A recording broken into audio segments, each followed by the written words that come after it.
Testing, 1, 2, 3, testing.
Live streaming.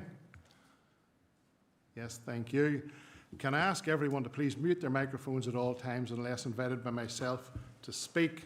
Members should be mindful that microphones when switched on are sensitive and may broadcast other conversations being held in the vicinity.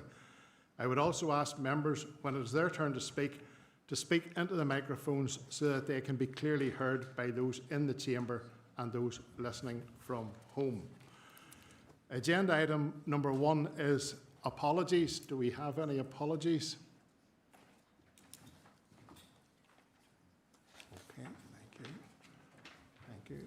Councillor Hockin. Thank you, Lord Mayor. Yeah, so we have two. We have Councillor McCartan and Councillor John Og.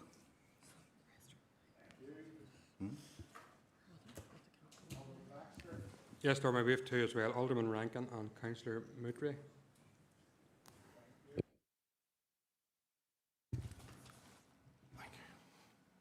Can I inform members that we have 3 members currently online, and that is Councillor Duffy, Alderman Greenfield and Councillor Alexander. Okay, moving on then, agenda item 2, the council minutes. Can I have a proposer and seconder that the minutes of the council meeting held on the 20th of July be taken as read and approved as a correct record? Proposed by Councillor McClellan, seconded by Councillor Hare. Thank you. Are we all agreed to adopt the decisions contained within the council minutes? Happy to move on. Agenda item 3, declarations of interest. Members happy that we take these as we go along? Thank you. Agenda item 4, the Chief Executive's report. There are 2 items for decision. 4.1 is an external consultation schedule, and Elaine Gillespie will present this report.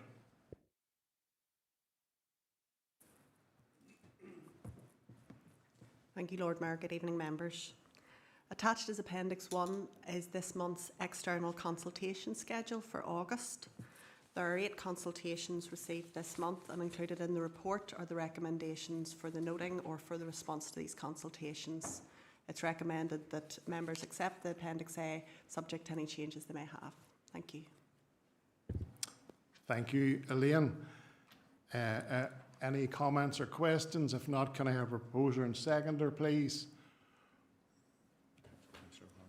Councillor O'Hanlon proposed, seconded by Councillor Savage, and agreed. Thank you. 4.2 is a report on the legal paper information document issued by the Quality Commission. Kate McCusker will present this report.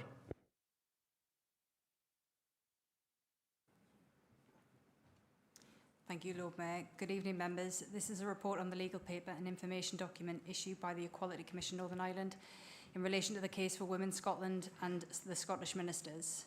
Members, the first part of the report is simply the background to the matter, and members may be aware that in April of this year, the Supreme Court handed down its decision in for Women Scotland and Scottish ministers.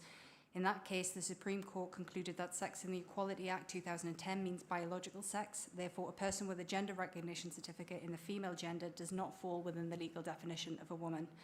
Although that clarified matters in England, Scotland and Wales, the Equality Act largely does not apply in Northern Ireland, and the legal landscape here is more complex.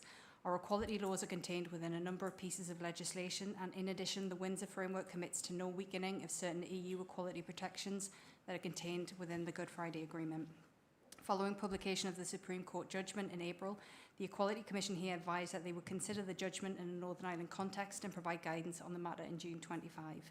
On the 27th of June, the Equality Commission published a legal paper and information document. The document also includes a 12-week consultation on questions contained within Section D of the document, and the consultation runs until the 19th of September 25. In short, the Equality Commission's paper sets out why they are not able to, at this time, provide guidance on the status of the Supreme Court judgment in Northern Ireland. The paper contains a lot of legal analysis about the different equality laws here and the Windsor Framework. The Equality Commission also sets out the actions, called a roadmap, which they propose to take in order to obtain the clarity they require on how the judgment applies here. Ultimately, the Commission intends to apply to the High Court for a declaration on this. The Commission's paper sets out the questions they intend to ask the High Court, and they relate largely to the application of the Windsor Framework and EU law. They think their application is likely to be heard by the court in February and March next year, and following receipt of the declaration, they then intend to produce draft guidance in relation to the issues pertaining to the rights of women and men and trans women and men. The paper also contains consultation questions which they seek views on. The consultation questions relate to sections A and B of the paper and whether we think all of the principal legal uncertainties have been identified by the Commission. Has the Commission identified all of the allied legislation which could be affected?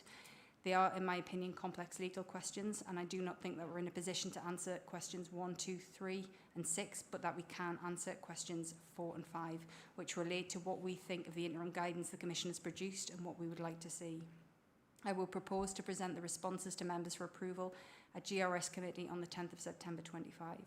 As previously stated, the deadline is the 19th of September, and this deadline does not allow the Council's proposed responses to be ratified by full Council on the 22nd of September and for call-in therein to expire.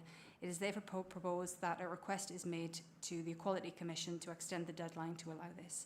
In the event that the Equality Commission does not extend the deadline, it's proposed that we submit by the deadline set the responses to questions 4 and 5, and at the September meeting of the Governance and Strategy, in the event that the ECNI does not extend the deadline, it's proposed that we submit by the deadline set the responses to questions 4 and 5 to the Equality Commission, which were approved at the September meeting of the Governance Committee, and we inform the Equality Commission that the responses are subject to ratification at the full Council meeting in September and the expiration of the call-in period.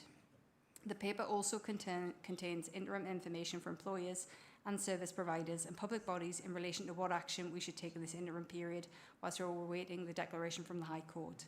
Officers sought clarity from the Commission as to the status of this interim information, and they confirmed that it is not guidance or legal advice. They have stated that it is a matter for the discretion of employers and public authorities. In any case, in my opinion, the interim information does not provide a clear stance on the position Council should adopt regarding access to facilities and services by transgender individuals during this interim period. Council does have transgender guidelines which were put in place in August 2019, and they were developed by Council in consultation with Gender Jam NI with reference to best practice guidelines issued by the Equality Commission in Stonewall on the use of facilities and services. Those guidelines do not accord with the Supreme Court judgment. Members may consider seeking an opinion from King's Counsel to gain some interim assurance on whether any immediate action is required to amend Council policies and guidelines, particularly Council's transgender guidelines. Additionally, they may seek advice on the appropriate communications and training for staff. However, due to the current legal uncertainties and the Commission's intention to seek a declaration from the Court on this matter, it is unlikely that Council will be able to provide a definitive answer at this time. In Casey's opinion, albeit they will not be able to provide a definitive answer at this time, they may be able to provide some useful guidance for officers and assurance. My preference would be at this time that in order to provide some cover to officers and councils, that an opinion is obtained from a KC. Members are asked to agree the approach to the consultation, which is set out in the report, and decide whether an opinion from King's Counsel should be obtained in respect of how the Supreme Court judgment applies to council policies, specifically regarding the Equality Commission for Northern Ireland's legal paper and interim information. Thank you, members. Thank you, Kate. Can I bring in Councillor Keith Radcliffe? Thank you, Lord Mayor. I'd just like to put in record my thanks to Kate for taking the time to go through this here with me earlier in the week. Extremely complicated response, to be fair, and really not a clear response. It really doesn't clear anything up at all, to be totally honest. And I think we need guidance and we need proper advice going forward. I still believe that the Supreme Court is the Supreme Court. We have a duty here to protect women, young girls within our facilities.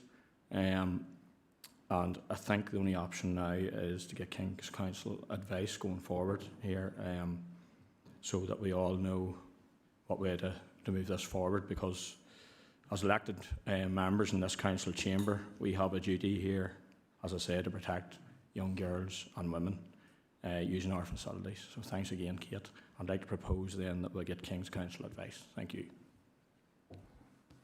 Okay, bring in Councillor Mark Baxter, Alderman Mark Baxter. Thank you, Lord Mayor, and I suppose I share the same concerns as the previous speaker, and I made my views known in the group leaders meeting actually last week as well. Yeah, I don't think we've any other option but to get King's Counsel. I don't know what will come out of that. I don't know what to say about legal opinion. They're always different, so there's always two sides to these things. But like the Supreme Court, to my mind, is the Supreme Court, and it would be a big news story in the day if a judge over here or a lawyer over here went against what the Supreme Court ruling was. I will put on record too, my sort of dismay at the regulations that the Council adopted in 2019, that we approached a group like Stonewall, who have a very controversial side to them, and that was very much in the media just a couple of years after. So at some stage, and I am taking advice on this in the background, so it's probably for governance and governance committee when that comes in September. I think we certainly need to revisit those guidelines as a matter of urgency, given the advice that this council took and who they took it from. Very much from, I suppose, groups that would have a very extremist view on trans rights. So that's something I'm taking advice on myself, and that will come back through the governance committee as well. But I'm happy to second just the proposal tonight that Councillor Ratcliffe's made. Thank you. Okay, Councillor Radcliffe, I want to come back to you just for clarification. There are two recommendations here. You spoke to the second one. The first one, agree the approach to the consultation which is set out within the paper. What's your position on that?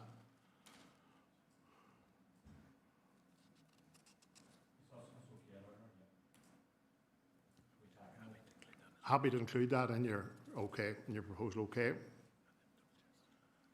Thank you. Alderman Baxter, is that you happy to as well include that? I'm happy to, I suppose, but I suppose the other concern then that they don't extend the deadline, so we need to sort of just keep an eye on that, but happy to tentatively. Okay, thank you. Are members agreed? Agreed. Okay, thank you. Moving on then to the schedule of correspondence. There is correspondence 5.1, Newry and Mourne and Down, renotice of motion, funding cuts to the Arts Council for the National Youth Choir. Are members happy to note this? And 5.2, the same, happy to note. And 5.3, a response from the DAERA Minister in relation to the Nutrients Action Programme. Members happy to note that as well. Okay, thank you.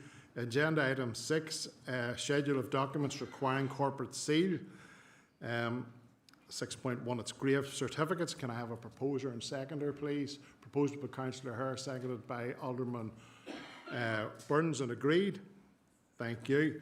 At this point in time, I want to move to agenda item 9, which is the AOBs. We have 3 AOBs tonight. So the first one is from Councillor Jude Mallon in relation to street lights in Craigavon. So Councillor Mallon, bring you in now.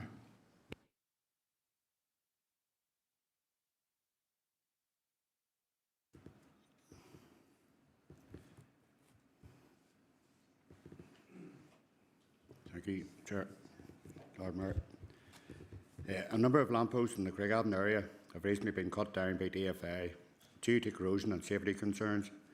While this was necessary, it has left several areas without adequate street lighting, including Guymore, Inniskeen Lower, Drumgore Heights, West Eggers, and areas in and around the Black Path network. With the darker evenings fast approaching, this presents both a safety risk and a concern for local residents. Being advised that there is currently no budget provision to replace these lampposts, this is unacceptable. I am therefore requesting that this council writes to the head of DFA, urging them to prioritise the replacement of these lampposts as a matter of urgency and to allocate the necessary funding without delay. Thank you.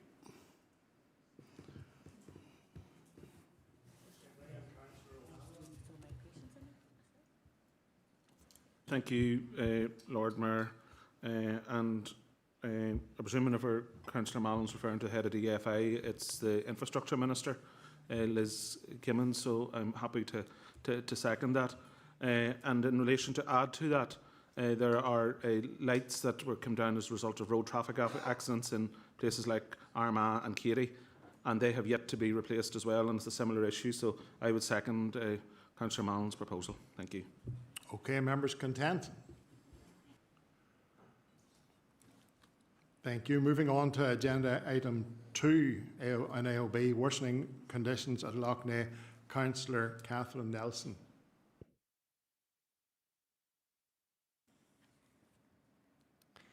Thank you, Lord Mayor, and thank you for allowing me to raise the crisis that is unfolding in Lough Neagh. Lough Neagh is all of our lochs. Each and every one of us has a role to play. And tonight's not about a blame game, politicisation, point scoring. It's genuinely just about saving our loch. And I recognise how complex this is. Fishermen, farmers, leisure users, communities, natures, it's all bound together. And I envy no one who is tasked with resolving it. And we do need to be honest with the public about the fact that it is something that's going to take some years. But that's why we need a clear plan, one that gives confidence to our communities that change is happening and that the loch has a future. But in the meantime, Lord Mayor, urgent support is needed for our fishermen. They have lost their livelihoods overnight. Families with centuries of tradition are watching it vanish before their eyes. And I don't want to stand by while this proud way of life is erased. They need a financial package and they need it now. I do, however, want to acknowledge Minister Moore. He has engaged with me regularly and the fishing community. He understands genuinely, I believe, the devastation this crisis is causing. He recognises that for the first time in history the brown eel season is closed, and he realises the seriousness of that. Eel fishing is part of the soul of Lough Neagh. Our communities cannot afford to lose it, and I am grateful to him for the time and effort that he has put in recent weeks and months. But we do need to be honest with ourselves. If you live in a rural area and your sewage pipe connects into DFI drains, you have a responsibility. DFI have a responsibility.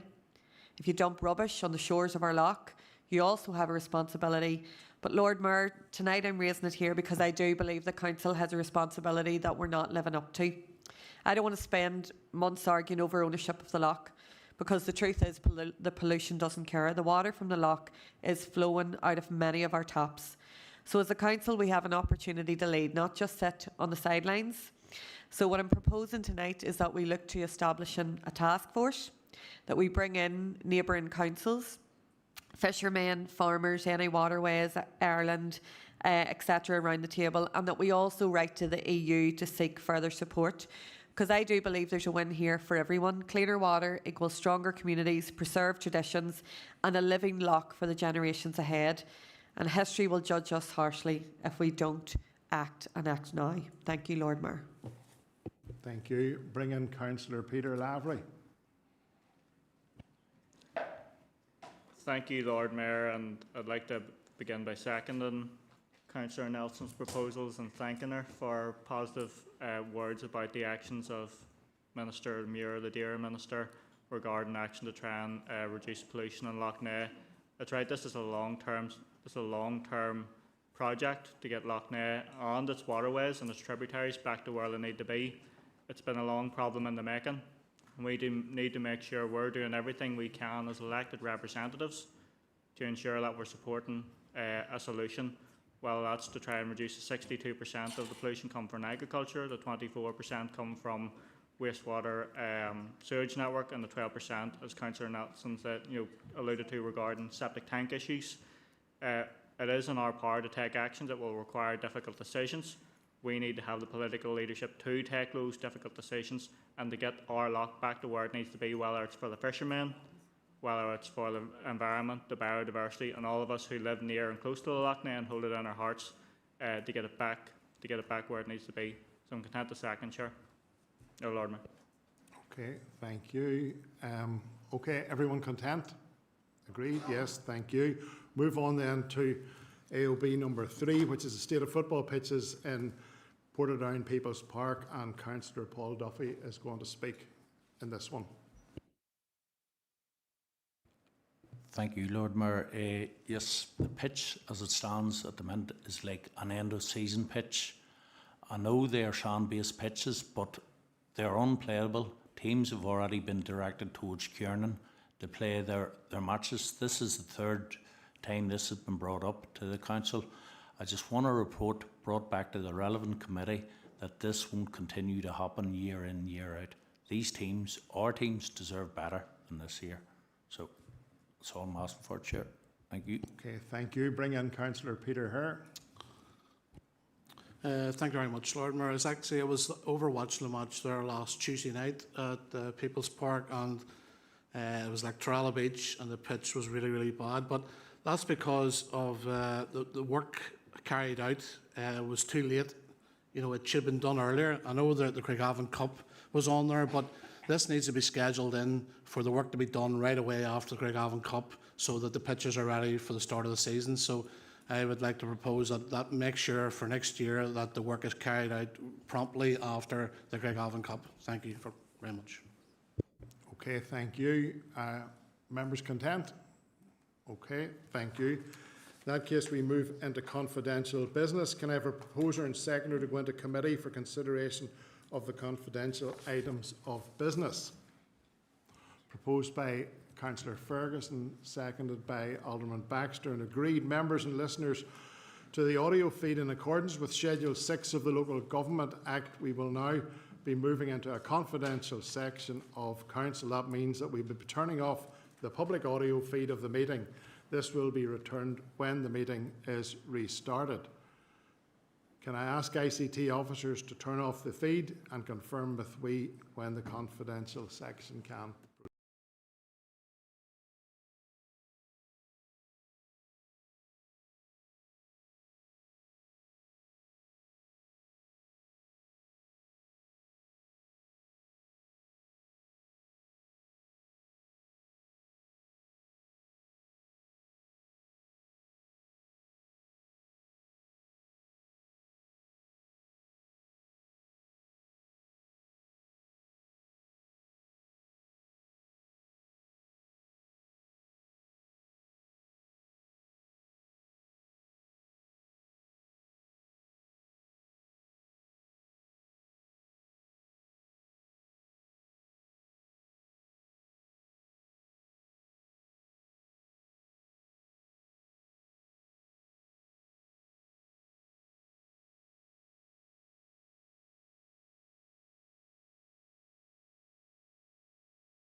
That concludes tonight's business. Can I wish you all a pleasant rest of the summer evening? Sorry. Right. We need a proposer and a second to adopt the decisions of the committee. Councillor Ferguson, seconded by Councillor Lavery, and agreed. Sooner I'm out of here the night, the better. All right. Thank you. Thank you.